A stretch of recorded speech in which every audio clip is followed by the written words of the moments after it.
We're going to talk a little bit about the expansion into the Roman Empire of the first century church, actually the first 3 to 4 centuries of the Christian church. And this is the first unit of history of the world Christian movements. And we will begin with looking at the context of first century expansion, primarily among the Jews in the Jewish context. This began in Palestine with the church emanating from Judea into the surrounding areas of Samaria, primarily to the north, into Syrian Antioch, and then out into the rest of the Roman Empire. There are stories told of, Philip in Acts chapter 8 going to Egypt, or at least to a place where he was able to interact with the Ethiopian eunuch. There's also stories of maybe another disciple going, like Thomas, going into India.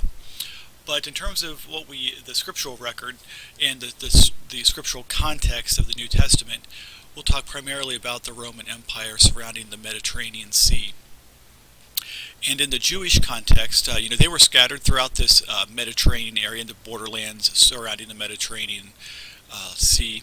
And just after the Greek Empire and into the Roman conquest and the destruction of the temple in Jerusalem in AD 70, the Jews really found themselves at a turning point in history, and the Christian church, which was primarily based in Jerusalem, also found itself at a turning point. They were scattered because of this through the diaspora from Palestine into northern Africa, into Asia Minor, present-day Turkey, and what would become Western Europe. The temple religion effectively ended. The focal point of Judaism basically was shattered, but it didn't break. It didn't disappear. Rather, the focus moved from the temple to the synagogue as the center of Jewish faith, and the primary impetus for Judaism in the first and second centuries. Synagogues were simply a large room or atrium in the center of a large house, a living area, a dwelling of a particularly large family. And this area was used as a gathering place for all the Jews in a particular area, part of a city or in a geographic area. And the emphasis in synagogue gatherings were primarily based on the learning of the Torah, the memorization of the Torah, the first 5 books of the Hebrew Scriptures, and also the importance of teaching from a rabbi to God-fearers, those who were of Greek or Roman birth yet were converts to the Jewish religion, and encouraging the Jews and the God-fearers together to live by this Torah rather than succumb to the surrounding culture. The other context for first century expansion was the Hellenistic influence upon the church.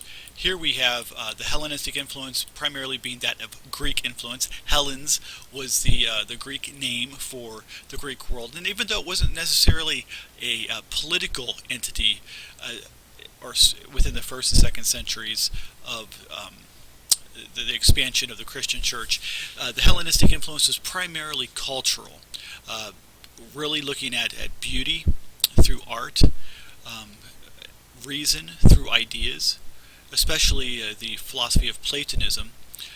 Plato having written primarily between 428 and 347 BCE, before Christ.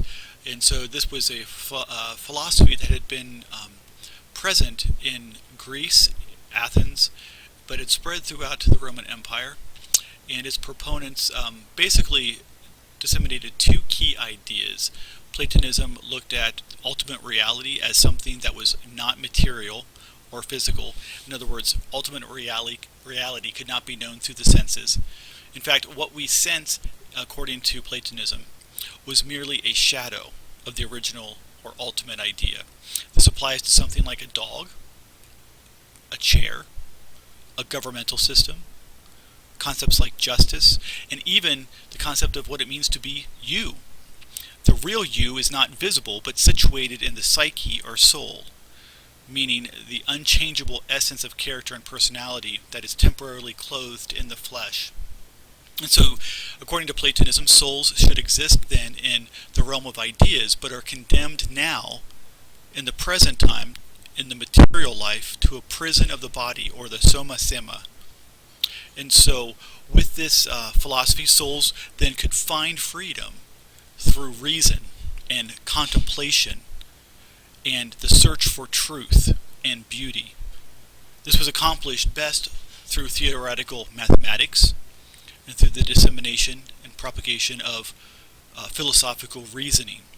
Now, not everyone agreed with Plato's the ideas associated with Plato, primarily his most famous pupil, Aristotle.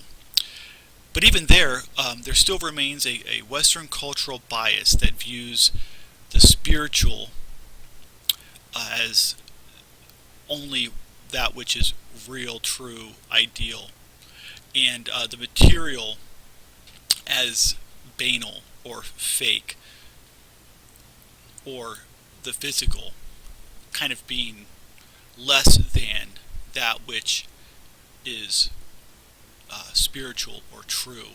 And so we still have this dualistic bias within the Western culture. To some extent, the sciences and the Renaissance tended to change that. The Romanticism, did re-emphasize that which we could see, the physical, the material. But we still tend to value the ideal, the true, the real, as that which is spiritual or unseen or within the realm of an idea.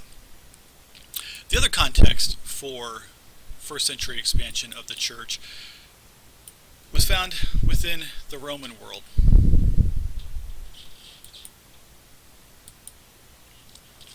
Here we have the Roman influence primarily in the area of government.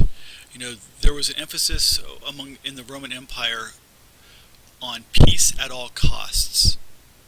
Tacitus once said, "The Romans make a desert and call it peace." In other words, they would go and completely wipe out a city, or they would completely wipe out a dwelling or a government or another country, and the Romans then would do anything then to quell a disturbance once they were able to annex one of these new areas into their empire.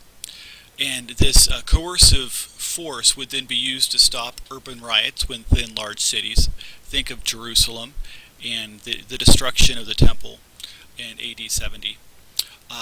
And by doing so, then they would try to get rid of the troublemakers, or at least turn the tide of those living around against the troublemakers, those who were trying to antagonize the empire, and hopefully gain allegiance from these areas to the empire. Now, only Roman citizens could, however, demand protection of their rights. We see this occur with Paul in the book of Acts. He defers to his Roman citizenship in order to gain an audience before either a local governor like Felix, or eventually to the emperor in Rome. The Romans also emphasized the ideal that older is better. And in that case, there was much respect within the Roman Empire for Jews because of the age of their religion. Moses lived 500 years before the founding of Rome, and just that iniquity of their faith was valued by the Romans. Though they may not agree with it, or they may not necessarily approve of the Jews, they had much respect for them. And Christianity, as long as it was considered a sect of Judaism, was then tolerated. However, as the first century progressed into the second and third centuries, when it became distinguished as a separate religion, or a new form of religion separate from Judaism, then it was considered dangerous because of the newness of the religion. Romans tended to view religion and participating in religious ceremony as a way to strengthen the state. In other words, as long as the religion or religious ceremony that people participated in emphasized the empire or the emperor, it was valued. But religion was not considered a means of moral living. And so Roman gods were not moral arbiters, but drunken adulterers and liars, and so were their priests. And because morality was not the emphasis, but it was the strength of the state. The emperor then was also viewed as the chief priest. So in order to please the gods and gain, there was a need for full participation in religious ceremonies, and this was demanded of all citizens and subjects of the Roman Empire. In that case, according to Spicard and Craig, who wrote in the Global History of Christians, that to be a Christian then was to be a traitor to Rome. And so we have that